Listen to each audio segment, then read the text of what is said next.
श्री स्वामी समर्थ. स्वागत आहे तुमचं माझ्या यूट्यूब चॅनलमध्ये. आजचा दिवस तुम्हाला खूप छान सुख समाधानाचा जाओ ही स्वामींच्या चरणी प्रार्थना करते आणि आज या नवीन व्हिडिओला सुरुवात करते.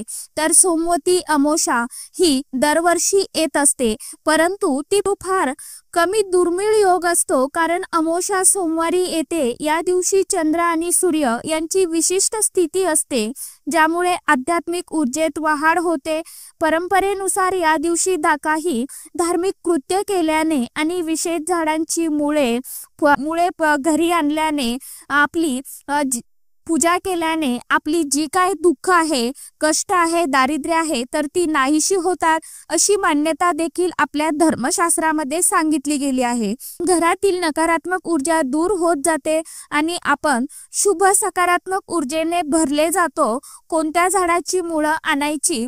धर्मशास्त्रानुसार काही विशिष्ट झाडे आपल्या जीवनात अडचणीवर उपाय म्हणून उपयोगी मानली जातात आणि बरेचशी झाडं आहेत की ती पूज्य आपल्या हिंदू धर्मशास्त्रामध्ये पूजनीय मानली जातात. आता कोणत्याही तुम्ही एका झाडाचं मूळ आणू शकता. मी तुम्हाला 2 ते 3 झाडाचं सांगणार आहे. आता सर्वात पहिलं म्हणजे पिंपळाचं झाड. पिंपळ हे भगवान श्रीहरी विष्णू देवांचं प्रतीक मानलं जातं. पिंपळाचं झाड म्हणजे कारण मुळामध्ये चैतन्य असते, जे घरातील नकारात्मक ऊर्जा शोषून घेते. आता दुसरं झाड म्हणजे बेलपत्राचं झाड, कारण भगवान शिवांचं अत्यंत प्रिय झाड म्हणजे बेलाचं झाड आहे. बेलांच्या झाडामध्ये मुळामध्ये धार्मिक आणि औषधीय ऊर्जा आहे. आता तिसरं झाड म्हणजे केळीचं झाड. हे देवी माता लक्ष्मीचं प्रतीक म्हणून मानलं जातं. घरात सुख, समृद्धी आणि शांती आणण्यासाठी याचं मूळ खूप अत्यंत प्रभावी मानलं जातं. त्याचबरोबर आवळ्याचं झाड आयुर्वेदामध्ये वारंवार सांगितलं जाणारं झाड म्हणजे हे आवळ्याचं झाड आहे. याचं मूळ घरात ऊर्जा संतुलित करते आणि आपलं आरोग्य टिकून ठेवते. चौथं झाड म्हणजे तुळस. तुळशीची झाड प्रत्येकासाठी अत्यंत पवित्र आहे. यातून नकारात्मक ऊर्जेचा नाश होतो आणि सगळ्यात महत्त्वाची गोष्ट म्हणजे अशी आहे की यातून कोणतेही झाड तोडण्याआधी त्याची तुम्हाला अगदी विधिवत पूजन करायचं आहे आणि त्या झाडांना तुम्हाला नमस्कार करायचा आहे, क्षमा प्रार्थना करायची आहे, माफी मागायची आहे की वनस्पती ही जिवंत असते आणि याची श्रद्धा मानत आपण त्यांचे आभार व्यक्त करायचे आहे आणि आपल्याला त्यांना विचारूनच आपल्याला या झाडांची थोडंसं मूळ आपल्याला जास्त काढायचं नाही. अगदी थोडं आपण जी लांब वात करतो तेवढं मूळ तुम्ही काढलं तरी देखील चालणार आहे. त्या झाडाला आपल्यापासनं काही इजा पोहोचणार नाही याची देखील आपल्याला काळजी घ्यायची आहे. तर तुम्ही पिंपळाच्या झाडाचं मूळ काढू शकता किंवा बेलाच्या झाडाचं मूळ काढू शकता किंवा केळीच्या झाडाचं मूळ तुम्ही काढू शकता. या 3 पैकी कोणत्याही झाडाचं मूळ तुम्ही काढायचं आहे. आता या झाडांची तुम्हाला विधिवत पूजन करायचं आहे. तर विधिवत पूजन कसं करायचं आहे? तुम्हाला स्वच्छ 1 लोटाभर पाणी घ्यायचं आहे. त्यामध्ये थोडंसं गंगाजल, गुलाबजल टाकायचं आहे. तुमच्याकडे जर कच्चं दूध असेल तर कच्चं दूध टाकायचं, गाईचं असेल तर अतिउत्तम. त्यानंतर थोडेसे तुम्हाला हळद त्यामध्ये टाकायची आहे आणि 1 तुपाचा दिवा किंवा तिळाच्या तेलाचा दिवा किंवा साध्या तेलाचा दिवा, फुलं, अक्षदा, हळदी, कुंकू, आपल्याला थोडीशी साखर प्रसादासाठी न्यायची आहे आणि आपल्याला विधिवत तिथे त्या झाडाखाली गेल्यानंतर सर्वात प्रथम आपल्याला पूजा करायची आहे. तर आता सर्वात अगोदर आपल्याला दिवा धूप प्रज्वलित करायचा आहे, कारण असं मानलं जातं की कोणतीही पूजा, सेवा, उपाय करताना ती अग्निदेवतेच्या साक्षीने केल्याने ती ब्रह्मांडापर्यंत लवकर पोहोचते आणि भगवंत आपल्या मनातील जी काही इच्छा मनोकामना आहे तर ती लवकरात लवकर पूर्ण करतात.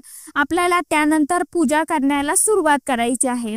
आता पिंपळाच्या झाडात तुम्ही मूळ काढणार असाल तर तिथे तुम्हाला ओम नमो भगवते वासुदेवाय नमः या मंत्राचं पठण करायचं आहे.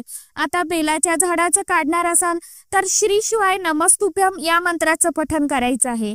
किंवा बेलाच्या झाडाचं काढणार असाल तर तुम्हाला आता तिथे ओम नमः शिवाय या मंत्राचं देखील तुम्ही पठण करू शकता, तुम्हाला जो सोपा वाटेल तो। आता त्यानंतरचं झाड म्हणजे केळीचं झाड, आवळ्याचं झाड। तर केळीच्या झाडामध्ये, आवळ्याच्या झाडामध्ये भगवान श्रीहरी विष्णू देवांचा वास असतो, माता लक्ष्मीचं वास्तव्य असतं। तर तुम्ही माता लक्ष्मीच्या मंत्राचं पठण करायचं आहे किंवा भगवान श्रीहरी विष्णू देवांच्या मंत्राचं पठण करायचं आहे। तर त्यानंतर आपल्याला हे पाणी अर्पण करायचं आहे, हळदी कुंकू अष्टगंध आपल्याला अर्पण करायचं आहे, फूल अक्षदा अर्पण करायच्या, थोडीशी प्रसाद तुम्ही जो काही सोबत नेलेला असेल तो तुम्हाला अर्पण करायचं आहे। आणि आपले दोन्ही हात त्या झाडांना लावून आपल्याला मनातील कोणता, आता तुम्ही कोणत्या इच्छेसाठी हा उपाय करणार आहात ती इच्छा तुम्हाला तिथे दोन्ही हात लावून आपल्याला व्यक्त करायची आहे, सांगायची आहे आणि त्यांना क्षमा मागायची आहे की मी माझ्या या अडचणीसाठी हे थोडंसं तुमचं मूळ घेत आहे। तर तू अशी प्रार्थना करून तुम्हाला तुमच्या भाषेमध्ये तुमची इच्छा सांगायची आहे, बोलायचं आहे आणि त्यानंतर नमस्कार करायचा, 11 प्रदक्षिणा त्या झाडाला घालायच्या आणि नंतर आपल्याला थोडंसं मूळ काढायचं आहे आणि ते घरी आणायचं आहे।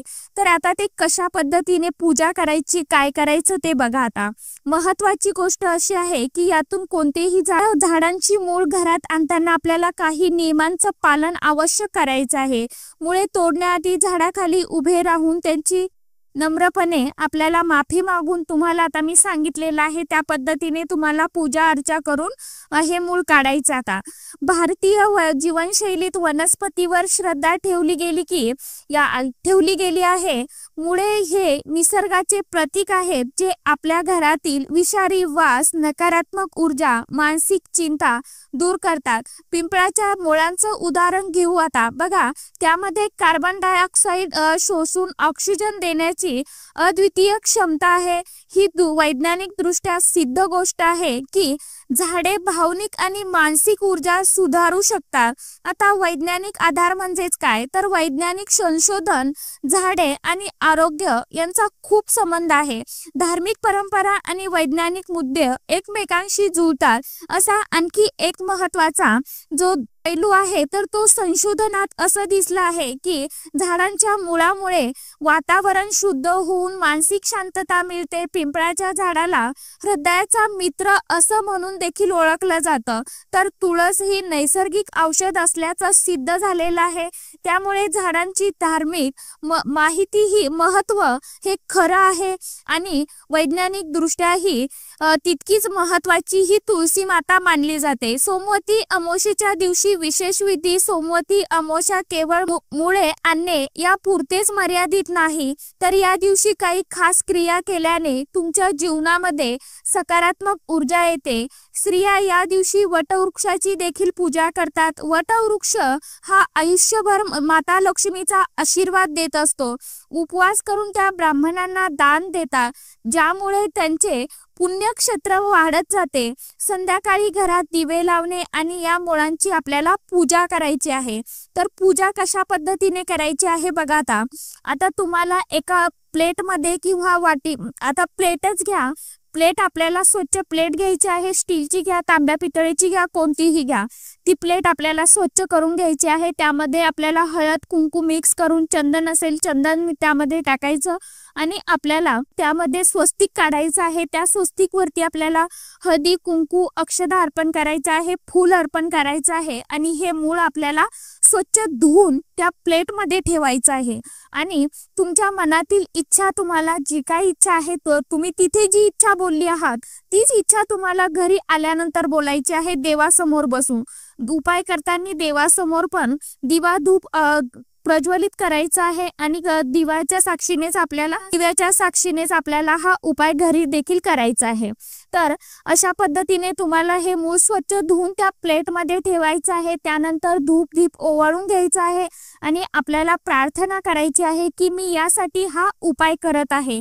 आता तुम्ही हा उपाय आर्थिक समस्येसाठी करत असाल तर आपल्याला ते रात्रभर तसंच ठेवून द्यायचं आहे किंवा अर्धा तास तुम्ही तिथे देवासमोर ठेवू शकता आणि रात्री ते तुम्ही झोपण्याच्या अगोदर लाल कपड्यामध्ये किंवा पिवळ्या रंगाच्या कपड्यामध्ये नवीन कपडा घ्या, स्वच्छ कपडा घ्या, त्यामध्ये हे बांधून आपल्याला आपण जिथे कुठे पैसे ठेवतो, आपले दागिने ठेवतो, तिजोरीमध्ये, कपाटामध्ये, तुम्ही जिथे कुठे ठेवत असाल तिथे तुम्हाला ते बांधून ठेवायचं आहे. ठेवताना आपल्या मनामध्ये आपल्याला नामस्मरण करत राहायचं आहे आणि मनामध्ये सतत आपल्याला पॉझिटिव्ह विचार करायचे आहे. तुम्ही जितके पॉझिटिव्ह विचार करत जाल तितकं तुमच्या जीवनामध्ये, आयुष्यामध्ये हे पॉझिटिव्ह घडत जाईल आणि तुम्ही जितकं निगेटिव्ह विचार कराल तितकी तुमच्या शरीरामध्ये, मनामध्ये निगेटिव्ह ऊर्जा जास्त प्रमाणात प्रवेश करेल. त्यामुळे आपल्याला म्हणजे आपल्याला सकारात्मक विचारच नेहमी मनामध्ये ठेवायचे आहे की असं केल्याने हे होणारच आहे आणि हे होईलच, अशी भावना आपल्या मनामध्ये ठेवायची आहे. आणि कोणतेही पूजा, उपाय, सेवा करताना विशेष म्हणजे आपली श्रद्धा असणं त्या देवांवरती, त्या उपायांवरती, हे खूप महत्त्वाचं आहे.